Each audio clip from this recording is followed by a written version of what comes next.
Subscribe करें हमारे YouTube channel साधना gold को और पाएं वीडियो सबसे पहले।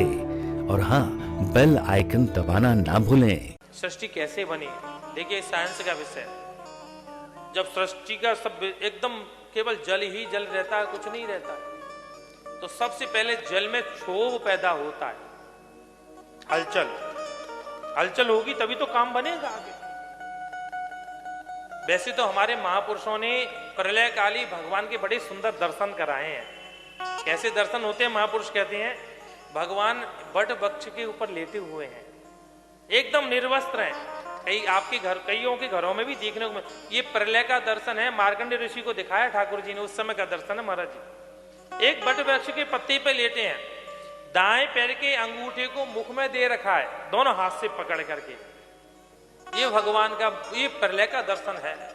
करार विंदे न पदार विंदम मुखार विंदे बिनवे सयंतम बटस्य पत्रस्य पुटे सयानम बालम मुकुंदम मनसा स्मरामि। ये प्रलयकारी भगवान का दर्शन है। ये स्वरूप हमारे दर्शकों ने, हमारे महापुरुषों ने, संतों ने उपस्थित किया। पर सृष्टि कैसे बनी? वहां परमात्मा पिंड रूप में परमात्मा को सबसे पहले हलचल पैदा हुई, तो मन जागृत, इच्छा जागृत हुई, इच्छा शक्ति जागृत हुई। इच्छा शक्ति ने क्या कहा? एको हम बहुश्यामा। अब बहुत दिन अकेला रह लिया, अब एक से बहुत हो जाऊं। तो एक से बहुत हुए तो वो नर में से नारायण बन गए, जल के अंदर नारायण प्रकट हो गए। नारायण जब जल में बने तो महाराज चित जल पावक गगन समीरा पंच तत्व बन के प्रकट हो गए। भगवान की नाभि से कमल पैदा हुआ, कमल आकाश में जाकर के खिला, कमल के ऊपर ब्रह्मा जी प्रकट हो गए। ब्रह्मा जी चारों तरफ देखने लगे तो ब्रह्मा जी के चतुर्मुख हो गए।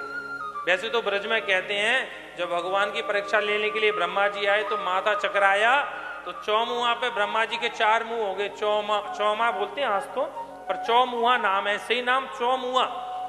असली चार मुंह तो ब्रह्मा जी के यहां ब्रज में हुए, पर चतुर्मुखी ब्रह्मा चारों तरफ केवल जल ही जल, जल ही जल दिखे, कुछ और दिखे ही नहीं। तो उन्होंने क्या किया? उस कमल नाल को पकड़ते पकड़ते पकड़ते 1000 वर्ष तक नीचे गए, कहीं उसका ओर छोर कहीं मिला ही नहीं, लेश मात्र नहीं मिला, कहीं नहीं मिला। तो पुनः लौट करके ऊपर आकर के बैठ गए। अब तो ब्रह्मा जी ने जब 1000 वर्ष तक तपस्या की, तब जाकर भगवान नारायण का दर्शन हुआ। तपस्या कहते हैं स्पर्शेषु यशोडसम एक विंशम।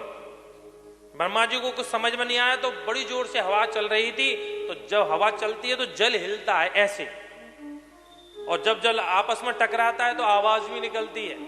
तो उस जल में से शब्द पैदा हुआ, स्पर्शेषु यशोडसम एक विंशम। 2 शब्द निकले, ता और पा, यहीं से शब्द चालू हुआ।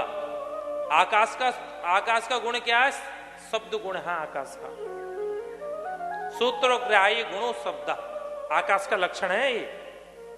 शब्द स्पर्श हुआ तो उस तप के 1000 वर्ष के प्रभाव से भगवान श्रीमन नारायण प्रकट हुए। भगवान ने, ब्रह्मा जी ने पूछा मैं कौन हूं? बोले तुम्हारा नाम ब्रह्मा है, अब से तुम यहां पर सृष्टि की रचना करो। तो कैसे करें? तो ब्रह्मा जी को भगवान ने चतुश्लोकी भागवत दी। यहां पर चतुश्लोकी भागवत का दान ब्रह्मा जी को भगवान ने दिया। अहमेवा स्वमेवाग्रे नान्यत् यद्यत् परम यत् पश्चादाहं यदेतस्य योग शिष्येत सोऽस्म्यहम् ऋत्यर्थे यद्पीत्यर्थ ना प्रीयते चात्मनि यद्वियात्मनो माया यथा भासो यथा तम यथा महन्ति भूतानि भूतेष्व च वनेषु शुचु प्रविष्टान प्रविष्टानि तथा तेषु न तेष्वहम् एतावदेव जिज्ञासं तत्व जिज्ञासुनात्मना अन्वय वृत्तिरेकाभ्याम यस्यात् सर्वत्र सर्वदा। ये चतुश्लोकी 4 श्लोकी भागवत ब्रह्मा जी ने भगवान ने ब्रह्मा जी को प्रदान की। बोले ब्रह्मा जी से कहा, बोले जाओ जाकर के सृष्टि की रचना करो। ब्रह्मा जी ने महाराज सृष्टि की रचना प्रारंभ की। करने लगे सनक सनंदन सनातन सनत कुमार, ये हमारे आदि सदगुरु हैं। और हम निम्बार्क संप्रदाय के तो महाराज ये स्तंभ हैं।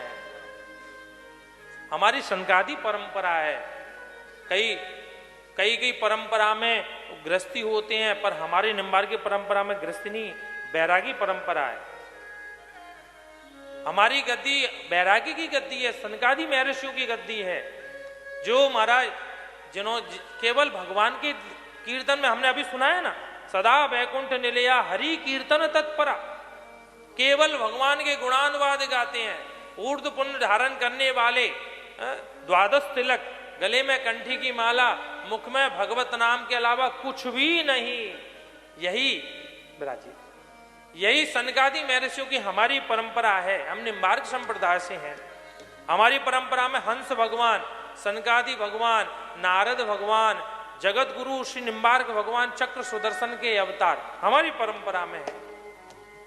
फिर श्री भट्ट देवाचार्य जी महाराज, हरिव्यास देवाचार्य जी महाराज, उनके 12 शिष्यों में अपने अपने सबके द्वारे आप जहां बैठे, ये चौथे आचार्य जगत गुरु घमंड देवाचार्य जी महाराज, रास रस प्रकाशक। हम तो इस परंपरा के हैं, सनकादि परंपरा के हैं। सनकादि महर्षियों से कहो जाओ जा करके सृष्टि की रचना करो। भैया देखो, हम उस परंपरा के हैं जिन्होंने विधाता ब्रह्मा की भी बात नहीं मानी और जाकर के जंगल में जाकर भजन करने लगे। हमें तो भजन करना है। भृगु वशिष्ठ इत्यादि ऋषियों को उत्पन्न किया, बोले नहीं हमको भी भजन करना है। नारद जी को उत्पन्न किया, नारद जी ने कहा बोले हमें भी भजन करना है। ब्रह्मा जी को बड़ा क्रोध आया। भगवान ने एक काम मुझे सौंपा है कि तुम्हें सृष्टि की रचना करनी है। मैं जिसकी रचना करने जाता हूं वही बाबा जी हो जाता है। देखो ये थी मानसिक सृष्टियां। अभी तक ब्रह्मा जी मानसिक सृष्टि कर रहे थे, और मानसिक सृष्टि जैसी ब्रह्मा जी को क्रोध आया, दोनों भ्रकुटियों से क्रोध जमीन पर गिरा और वो एक बालक उत्पन्न हो गया, रुदन करने लगा। बोला मेरा नाम क्या है, मैं कौन हूं? बोले भैया तुम रोते ही बहुत हो, इसलिए हम तुम्हारा नाम रुद्र ही रख देते हैं। नाम रखा गया रुद्र। यही भगवान भोलेनाथ हुए। आगे चल के महाराज भोलेनाथ ने कहा सृष्टि की रचना करो, तो भोलेनाथ ने सृष्टि की रचना की। भोलेनाथ ने अपनी डाकनी पिशाचनी इत्यादि सृष्टि की रचना की। बोले नहीं भैया इसकी आवश्यकता नहीं है। तब ब्रह्मा जी विचार करने लगे। तो कई महापुरुष कहते हैं ब्रह्मा जी ने मन से सुंदर कन्या को उत्पन्न किया। ये सरस्वती महारानी है।